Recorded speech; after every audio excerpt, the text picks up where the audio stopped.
So does upgrading the stock fans really help with the thermals of your CPU, GPU and other shit you put in your system? Yeah, of course, if the stock fans really suck. Hey everyone, Mukul here. So when I upgraded my system more than a year back, the case I chose was the Cooler Master MB520 RGB. Now to be honest, I never trusted the front stock fans it came with, but it generally never feels right to invest more on a peripheral or a component right when you buy it. I mean, not at least to me. Why buy something in the first place when you have to invest more to get things right later? So I was using it with the stock fans for all this time, and finally I felt that now is the time to upgrade the fans to probably something which might work better than the stock fans the case came with. The fans I'm going to install are Silverstone's Airblazer 120R, which also supports PWM control, and are ARGB, which means addressable RGB. The speed of the fans can vary from 600 to 2200 RPM and the airflow from 25 to 94 CFM.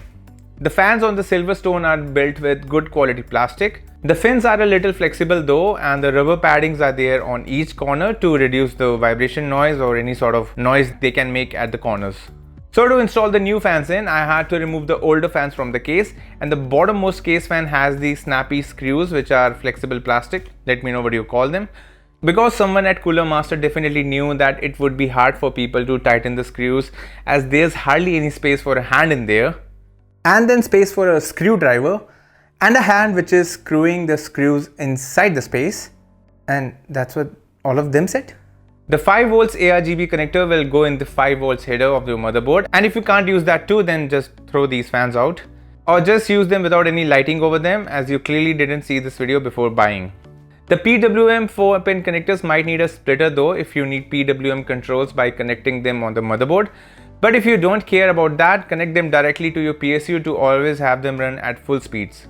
The connector was a little dangly and loose for my taste, but it's not like I'm going to do shaky tests with my case.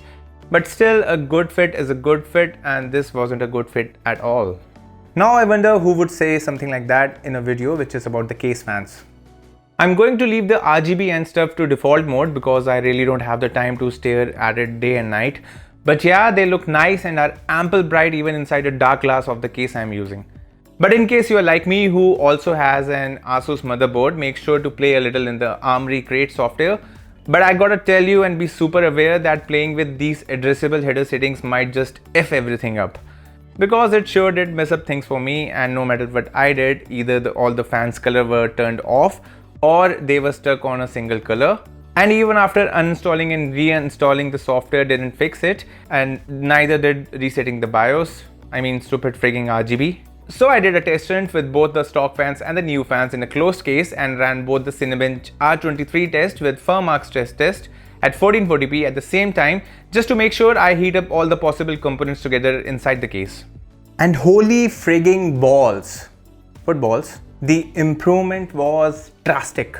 Since the very first day, I never trusted these case fans, but I never imagined them to perform this poorly.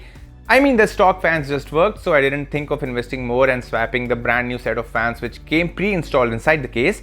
But looking at these results now, I'm never going to trust any stock fans unless and until they have been specifically mentioned, or if they come pre-installed with fans which already have a good reputation. The overall motherboard temperatures dropped by 9 degrees Celsius, with GPU temperature seeing a difference of only 1 degree, and the CPU temperatures also saw a massive gain again. I mean, all we need is a cooler CPU in the end, right? And about the noise levels, I would say they were a tad more audible, but then I sit in a room with the fan and AC on all the time, so this factor really doesn't matter to me much.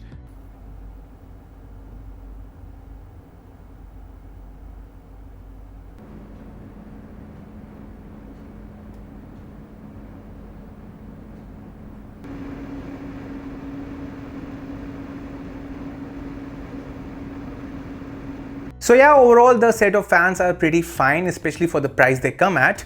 There are ample options out there, and many of the fans now more or less behave the same in the same price segment, unless and until you opt for a more expensive option from, let's say, Cooler Master or Noctuas, who still lead the race just because of their ample industrial application experience they have. But yeah, they might just cost 2 or even 2.5 times more than the Silverstones.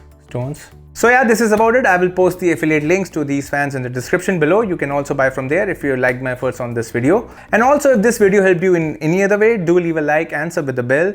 You can also hop on to our Discord server for more chit chats on relevant topics. So stay safe, humans. That's all for today. Mewboard out. 2 fans, 3 hands, 2 hands, 3 fans.